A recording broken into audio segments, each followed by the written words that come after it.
श्री स्वामी समर्थ सर्वांना। दत्त जयंती जवळ आली आहे। 4 डिसेंबर 2025 या दिवशी दत्त जयंती आहे। दत्त जयंतीनिमित्त आपण सर्वजण स्वामी भक्त, दत्त भक्त, इतर भक्त देखील गुरुचरित्र पारायण करत असतात। आता बऱ्याच जणांना गुरुचरित्र पारायण कसं करायचं हे माहिती आहेत, नियम देखील माहिती आहेत, परंतु असे नवीन सबस्क्रायबर आपले आहेत किंवा नवीन स्वामी सेवेकरी आहेत की ज्यांना गुरुचरित्र पारायण करायची खूप इच्छा आहे, भीतीपोटी किंवा नियम खूप मोठे आहेत, यामुळे ते गुरुचरित्र पारायण करत नाही किंवा गुरुचरित्र पारायण करायला घाबरतात। तर अशा सर्वांसाठी हा व्हिडिओ आहे।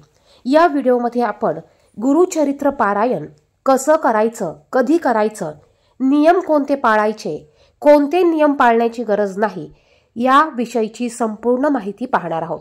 बघा, व्हिडिओ थोडा मोठा होऊ शकतो, व्हिडिओ कुठेही स्किप करू नका, संपूर्ण बघा, म्हणजे तुम्हाला तुमच्या प्रश्नांची सर्व उत्तरं एकाच व्हिडिओमध्ये बघायला मिळेल।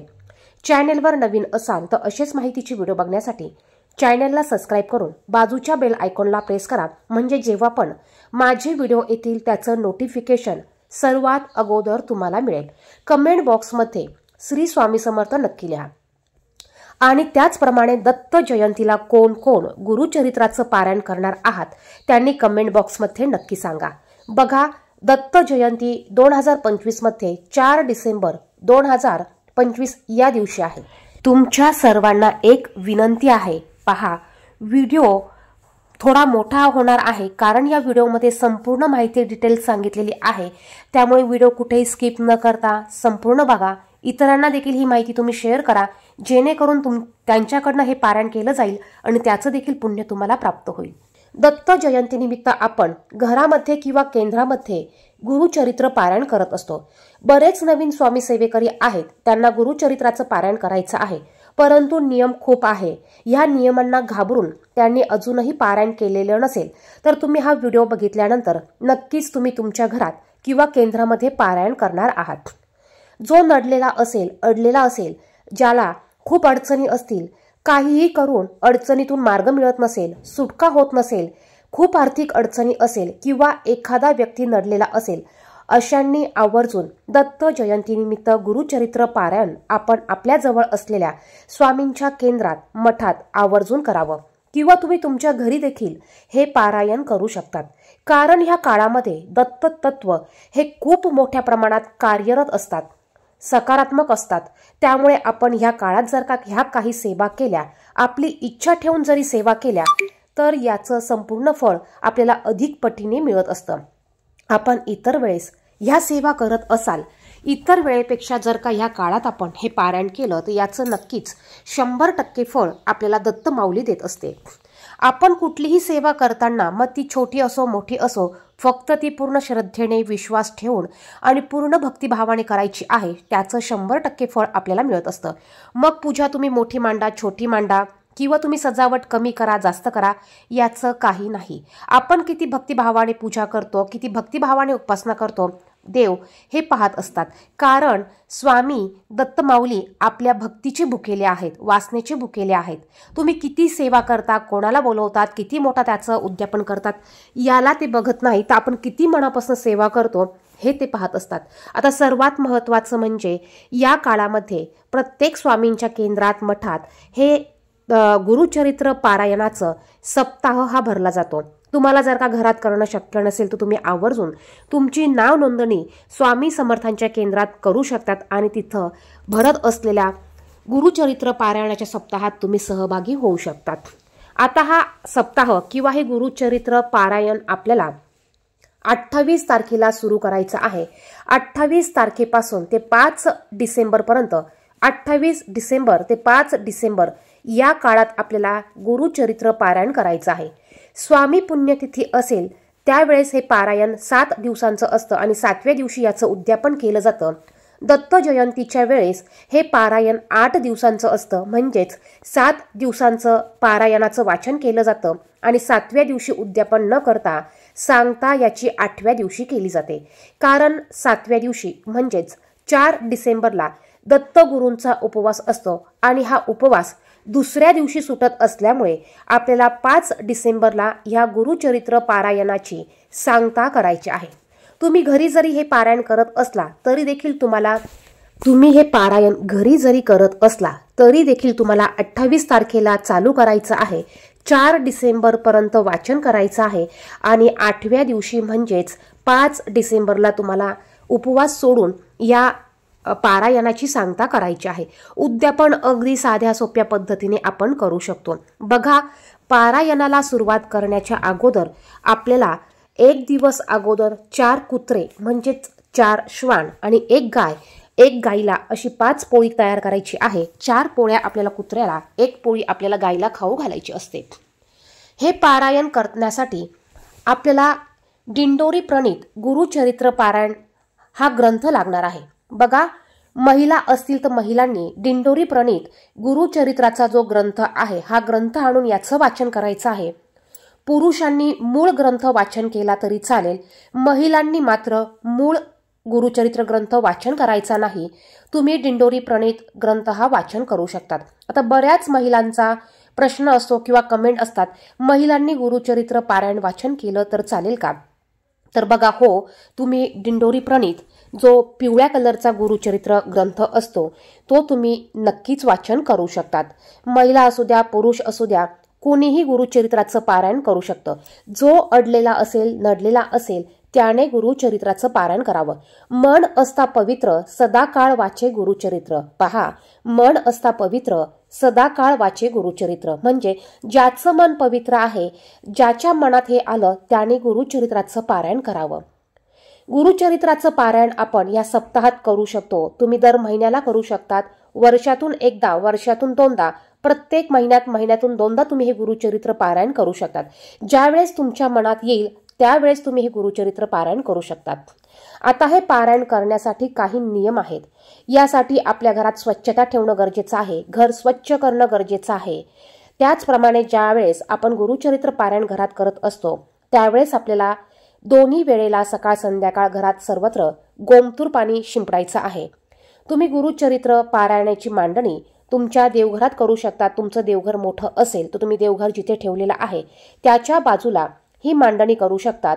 ही मांडणी आपल्याला स्वच्छ जागेत, पवित्र जागेत करायची असते।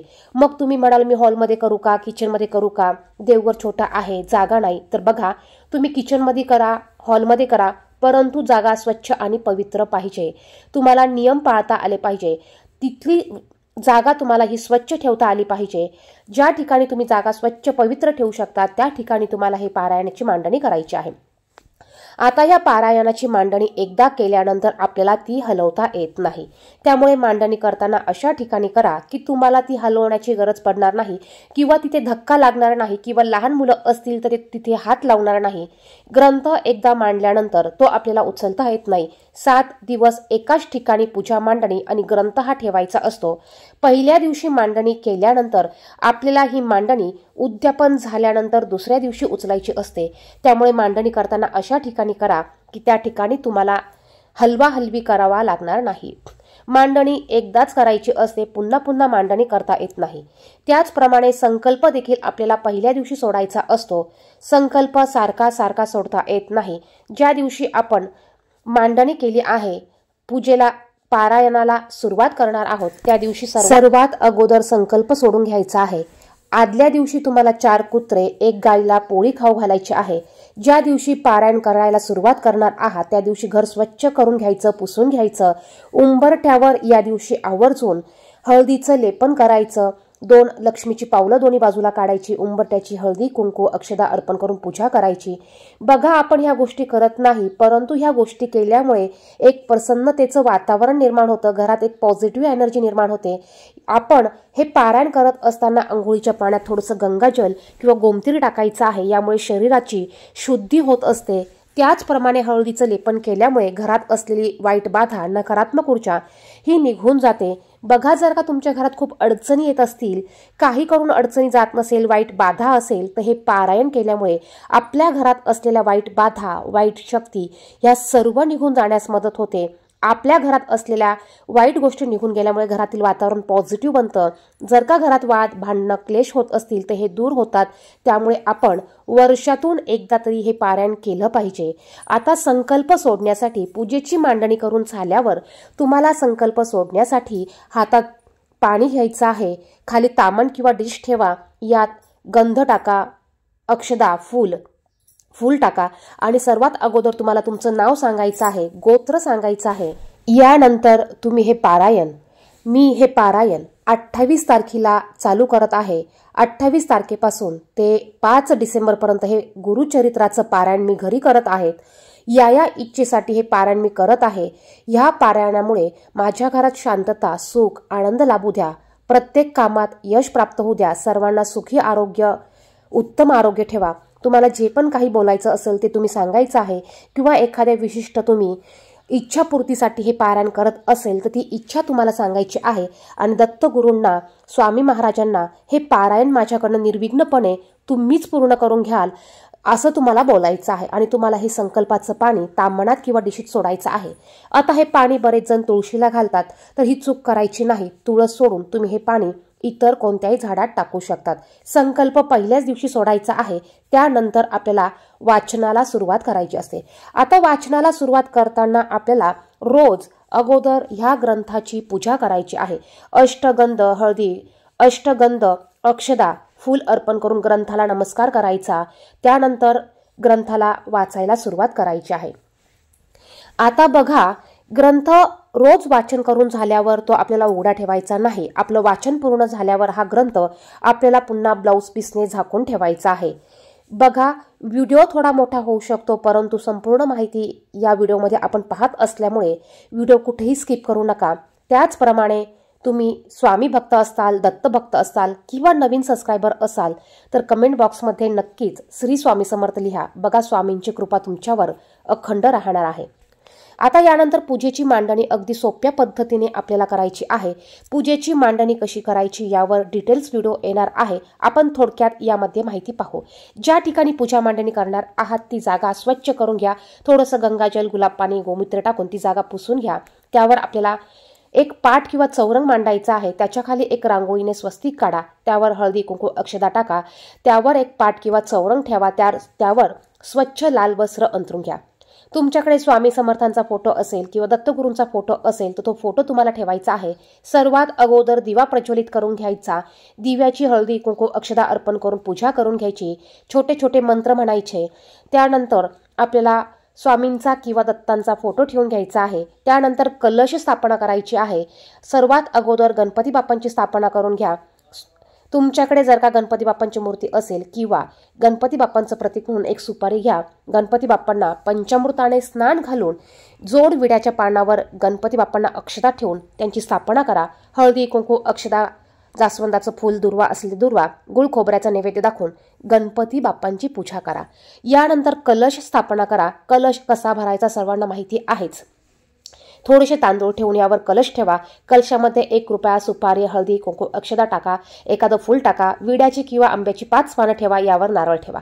नारळ ठेवताना शेंडीचा भाग वर करायचा आहे. कलशाची देखील आपल्याला हळदी कुंकू अक्षदा, फूल अर्पण करून पूजा करून घ्यायची आहे. त्यानंतर आपण वाचन करत असताना आपल्याला दिवा हा अखंड प्रज्वलित करायचा आहे.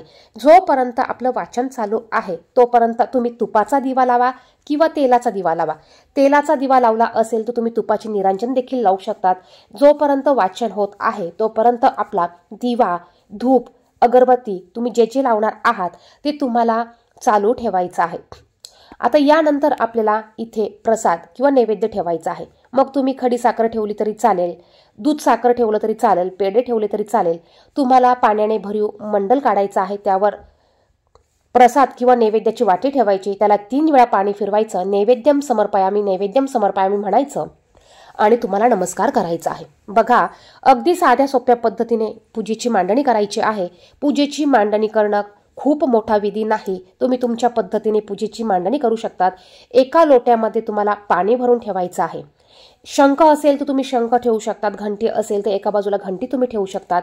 छान सुंदर अशी पूजेसमोर तुम्हाला रांगोळी काढून घ्यायची आहे. त्यानंतर एक पाट घ्यायचा. पाटावर तुम्हाला स्वच्छ कपडा टाकायचा. त्यावर तुम्हाला गुरुचरित्र ग्रंथ ठेवायचा आहे. आता हा ग्रंथ आपल्याला हलवायचा नसतो, त्यामुळे ठेवताना तुम्ही अशा पद्धतीने ठेवा की तुम्हाला तो धक्का लागणार नाही किंवा तुम्हाला वाचायला नीट बसता येईल. आता ही झाली पूजेची मांडणी. आता आपल्याला पहिल्या दिवशी संकल्प सोडल्यानंतर वाचनाला सुरुवात करायची आहे. तुम्हाला ग्रंथामध्ये दिलेल्या नियमानुसार वाचन करायचं आहे. तरी देखील आपण पाहू. बघा, आपल्याला एक माळ गायत्री मंत्राचा जप करायचा आहे, एक माळ श्री स्वामी समर्थ या मंत्राचा जप करायचा आहे, एक माळ तुम्हाला गायत्री मंत्र आणि तुम्हाला स्वामी समर्थ मंत्र या मंत्राचा जप करायचा आहे. त्यानंतर तुम्हाला रोज गणपती अथर्व शीर्षाचं पठण करायचं आहे. ते तुम्हाला पहिल्या पेजवर दिलेलं आहे. तुम्हाला ह्या 3 सेवा रोज करायच्या आहे आणि यानंतर तुम्हाला तुमचं वाचन करायचं आहे. रोज जितके अध्याय दिले असतील तितके अध्याय तुम्हाला संपूर्ण एका बैठकीत वाचन करायचे आहे. बघा, वाचन तुम्हाला एका बैठकीतच करायचं आहे. बसायला तुम्हाला एकच आसन घ्यायचं आहे आणि हे आसन तुमचंच असलं पाहिजे. आसन रोज बदलायचं नाही. त्यानंतर तुम्हाला पूजेच्या बाजूला दत्तगुरूंसाठी एक आसन तुम्हाला टाकायचं आहे. असं म्हणतात, आपण जेव्हा हे पारायण घरात करतो, ज्यावेळेस आपण वाचायला बसतो त्यावेळेस साक्षात दत्तगुरू दत्त माऊली हे पारायण ऐकायला येत असतात. त्यामुळे त्यांच्यासाठी तुम्हाला एक बाजूला वेगळं आसन ठेवायचं आहे. आता पूजा मांडणी झाल्यावर आपल्याला संपूर्ण पूजेला धूप दीप ओवाळून घ्यायचं आहे. आणि पहा, दत्तगुरूंना आसन ठेवा. तुम्हाला एक आसन घ्या, तुमचंच आसन घ्या. वाचन करून झाल्यावर आसन तुम्हाला उचलून ठेवायचं आहे. संपूर्ण वाचन झाल्यावर तुम्हाला नैवेद्य दाखवायचा आहे. तुम्ही घरात जो तुमच्या स्वतःसाठी स्वयंपाक केलेला असेल तोच नैवेद्य दाखवा. आता एका टायमाला तुम्ही नैवेद्य दाखवला, अन्नाचा नैवेद्य दाखवला. संध्याकाळी जर का तुम्ही काही स्वयंपाक केलेला नसेल तुमच्यासाठी तर तुम्ही फळाचा नैवेद्य दाखवू शकतात. असं काही नाही की दोन्ही टायमाला भाजी भाकरीचाच नैवेद्य तुम्ही दाखवला पाहिजे. फळाचा नैवेद्य एखाद्या दिवशी दाखवला तरी चालेल. जर का तुम्ही दूध भाकरी दूध चपाती खाणार असाल तर दूध चपातीचा दाखवा. म्हणजे तुम्ही तुमच्या स्वतःसाठी जो स्वयंपाक केला आहे त्याचा नैवेद्य दाखवा आणि नैवेद्य थोड्या वेळाने तुम्ही तुमच्या स्वतःला तो जेवणासाठी पुन्हा घेऊ शकतात. या पद्धतीने आपल्याला हे पारायण करायचं आहे. आता दुसरं म्हणजे यामध्ये काही नियम असतात. आता 7 दिवस आपल्याला हे पारायण वाचन करायचं आहे आणि 8व्या दिवशी आपल्याला याची सांगता करायची आहे. उद्यापन अगदी साध्या सोप्या पद्धतीने केलं जातं. उद्यापन कसं करायचं याविषयीचा डिटेल्स व्हिडिओ आपल्या चॅनेलवर येईल, कारण हा व्हिडिओ खूप मोठा होईल. त्यानंतर हे वाचन कधी करायचं. बघा, हे वाचन करण्यासाठी एक विशिष्ट वेळ तुम्ही ठरवून घ्यायची आहे. जर का तुम्ही एखाद्या इच्छापूर्तीसाठी हे पारायण करत असाल ना तर एक विशिष्ट वेळ तुम्ही ठरवून घ्या. एक तर सकाळी वाचन करा किंवा दुपारी वाचन करा. रोज सकाळी वाचन करणार असाल तर रोज सकाळीच वाचन करा, कारण त्या वेळेत दत्तगुरू स्वामी महाराज आपली वाट पाहत असतात. त्यामुळे आपण वाचनाची एक वेळ ठरवून घ्यायची आहे आणि त्या वेळेत वाचन करायचं आहे. वाचन करताना जर का आपल्याला तहान लागत असेल तर आपण मध्ये उठायचं नाही. आपण आपल्या साईडला एक तांब्याभर पाणी आपल्यासाठी भरून ठेवायचं आहे. वाचन करत असताना कोणाशी बोलायचं नाही. मोबाईल बंद करून ठेवायचा, सायलेंट करून ठेवायचा. कोणी जरी आलं तरी मध्ये उठायचं नाही. जर का एखादी वयोवृद्ध व्यक्ती असेल किंवा एखाद्याला वॉशरूमचा प्रॉब्लेम असेल तर ते वॉशरूमसाठी उठू शकतात. पुन्हा हातपाय धुवून घ्यायचे, थोडंसं गोमतीर शिंपडून घ्यायचं आणि पुन्हा वाचनाला बसायचं आहे. परंतु एका बैठकीत वाचन करण्याचा प्रयत्न करायचा आहे. आता एखादी लेडीज असेल, लहान बाळ असेल, बाळ जर का असेल आणि आपल्याला गुरुचरित्र पारायण करायची इच्छा असेल तर तुम्ही आवर्जून करू शकतात. तुमचं बाळ उठलं की तुम्ही त्याला थोडं शांत करण्यासाठी त्याला तुम्ही थोडा वेळ घेऊ शकतात आणि पुन्हा तुमच्या पारायणाला सुरुवात तुम्ही करू शकतात. बघा, जर का आपण नियम धरून बसलो तर आपण हे पारायण आयुष्यात करू शकत नाही. हे पारायण आपण केलं पाहिजे. नियम पाळून, काही नियम धरून देखील हे पारायण आपण अवश्य करू शकतो. याचे नियम खूप मोठे नाही, खूप अवघड नाही. फक्त आपल्याला 7 दिवस गादीवर झोपायचं नसतं. गादीवर, सोफ्यावर, बेडवर झोपायचं नाही. आपल्याला जमिनीवर चटई सतरंजी टाकून झोपायचं आहे. आपल्याला 7 दिवस कोणाच्याही घरचं परान्न घ्यायचं नाही. पाणी देखील बाहेरचं प्यायचं नाही. आपल्याला 7 दिवस कडकडीत मांसाहार वर्ज्य करायचा आहे. घरात देखील मांसाहार आपल्याला बनवायचा नाही.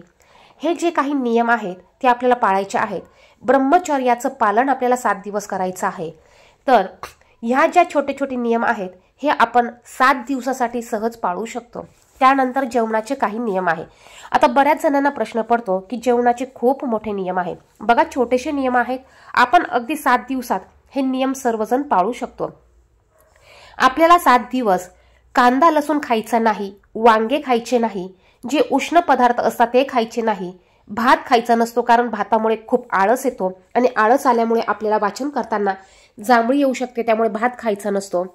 त्याचप्रमाणे आपण सर्व प्रकारच्या पालेभाज्या खाऊ शकतो, फक्त आपल्याला यात द्विदल धान्य खायचं नाही। द्विदल धान्य म्हणजे काय बघा, जे कडधान्य डाळीसाळी असतात याला द्विदल धान्य म्हणतात। आपण द्विदल धान्य खायचं नाही, शेंगदाणा देखील खाल्ल्या जात नाही। तर बऱ्याच जणांना प्रश्न पडतो की आमचा उपवास आहे, मग आम्ही शेंगदाण्याची खिचडी करू शकतो का? बघा, तुम्ही उपवासाला खिचडी करून खाऊ शकतात, त्या शेंगदाणे घालू शकतात, परंतु असे शेंगदाणे तुम्ही फक्त खाऊ नका। दुसरं म्हणजे एक धान्य खायचं म्हणजे काय? बऱ्याच जणांना खूप प्रश्न पडतो की एकच धान्य खायचं म्हणजे खूप मोठी गोष्ट आहे। बघा, 7 दिवस आपण चपाती खात असाल तर चपातीच खा। काही ठिकाणी भाकरी केल्या जातात, काही ठिकाणी एका टायमाला चपाती केली जाते। तर तुम्ही भाकरी खात असाल तर तुम्हाला 7 दिवस फक्त भाकरीच खायची आहे। ज्वारीची भाकरी खात असाल तर ज्वारीचीच खा, बाजरीची खात असाल तर बाजरीचीच खा, चपाती खात असाल तर तुम्हाला 7 दिवस दोन्ही वेळेला चपातीच खायची आहे। याला एक धान्य असं म्हणतात। त्याचप्रमाणे आपल्याला बाहेरचं कोणाचंही अन्न घ्यायचं नाही। तर हे छोटे छोटे नियम आहेत, हेच फक्त आपल्याला पाळायचे आहेत। आता या व्यतिरिक्त म्हणजे काय, काही प्रश्न किंवा या व्यतिरिक्त काही अडचणी असतील तर तुम्ही कमेंट बॉक्समध्ये नक्की विचारा, किंवा माझ्याकडनं काही सांगायचं राहिलं असेल, चुकून राहिलं असेल तर तुम्ही प्रश्न नक्कीच विचारू शकतात। आता यानंतर वाचन करताना, आता हे महत्त्वाचे प्रश्न आहेत। वाचन करताना कधीही ग्रंथावर किंवा ओळीवर बोट फिरवायचा नसतो, ग्रंथ उचलून वाचायचा नाही, ग्रंथ मांडीवर ठेवायचा नाही, ग्रंथ हलवायचा नाही, ग्रंथाचं वाचन झाल्यावर ग्रंथ झाकून ठेवायचा, वाचनाला सुरुवात करण्या अगोदर अष्टगंध, फूल, अक्षता अर्पण करून ग्रंथाला नमस्कार करून वाचनाला सुरुवात करावी। वाचन झाल्यानंतर आपल्याला आरती करायची असते, सकाळ संध्याकाळ दोन्ही वेळेला आरती करायची आहे असं म्हणतात। जर का आपण हे पारायण घरात केलं, अगदी मनापासून भक्तिभावानं केलं, तर आपल्या घरात या 7 दिवसात दत्तगुरु नक्कीच येत असतात, आपल्या घरात फेरफटका मारून जात असतात। बघा, काही संकेत असतात, ते संकेत देखील आपल्याला मिळतात, परंतु हे संकेत प्रत्येकाला कळलंच असं नाही। आता हे पारायण करत असताना भरपूर अडचणी येतात, काहींना रडायला येतं, काहींना डोकं दुखतं, काहींना चक्कर येते, काहींना मळमळल्यासारखं होतं। तर हे का होतं? जर का आपल्या घरात वाईट बाधा असेल, खूप निगेटिव्ह ऊर्जा पसरलेली असेल, आपल्यात वाईट बाधा असेल, आपल्या घरात इतरांमध्ये वाईट शक्ती असेल, निगेटिव्ह ऊर्जा असेल, तर हा त्रास होत असतो। कारण ज्यावेळेस आपण हे पारायण करत असतो त्यावेळेस या वाईट गोष्टी, या वाईट निगेटिव्ह ऊर्जा हे दत्तगुरु दत्तमाऊली बाहेर काढण्याचं काम करत असतात। आणि ह्या वाईट शक्तींना आपलं घर सोडून किंवा आपल्याला सोडून बाहेर जायचं नसतं, त्यामुळे ह्या शक्ती आपल्याला त्रास देत असतात। या शक्ती आपल्याला पारायण करू देत नाही, मधी खंड पाडतात, वाचण्याची इच्छा मोडतात, वाचू नये म्हणून आळस निर्माण करतात, किंवा डोकंदुखी करतात, किंवा पित्त होतं, म्हणजे अशा बऱ्याच अडचणी घरात निर्माण करतात। काही वेळेला खूप मोठी भांडणं देखील नवरा बायकोंची होत असतात। तर ह्या सर्व गोष्टी वाईट गोष्टींमुळे होत असतात। तर आपण ह्या सर्व गोष्टींना न घाबरता, घाबरून न जाता त्यावर मात करण्यासाठी आणि आणखीन आपण हे पारायण जास्त पटीने करायचं आहे, जेणेकरून ह्या सर्व वाईट गोष्टी आपल्या आयुष्यातनं, आपल्या जीवनातनं, संसारातनं, घरातनं निघून जातील। त्याचप्रमाणे वाचन करताना जास्त मोठ्या आवाजात किंवा अगदी हळू आवाजात वाचन करू नका, आपल्याला ऐकायला येईल इतपत आवाजात वाचन करायचं आहे। वाचन करताना घरात भांडणं होणार नाही, घरात शांतता ठेवण्याचा प्रयत्न करा, इतरांशी व्यवस्थित बोला, इतरांना वाईट बोलू नका। त्याचप्रमाणे शक्य झाल्यास स्वामींच्या मंदिरात, दत्तांच्या मंदिरात दर्शनाला जा। तर या छोट्या छोट्या गोष्टी आपल्याला करायच्या आहे। रोज स्वामींना नमस्कार करा, मुजरा करा, मोठे घरात व्यक्ती असतील त्यांना नमस्कार करा, त्यांचा आदर करा। ह्या गोष्टी करून आपल्याला हे पारायण करायचं आहे। पारायणाचं उद्यापन कसं करावं याविषयीचा व्हिडिओ नक्कीच आपल्या चॅनेलवर येईल, हा व्हिडिओ देखील आपल्याला पाहायचा आहे। आपल्याला रोज शक्य झाल्यास रोज आपण उंबरठ्यावर हळदीचं लेपन करायचं आहे।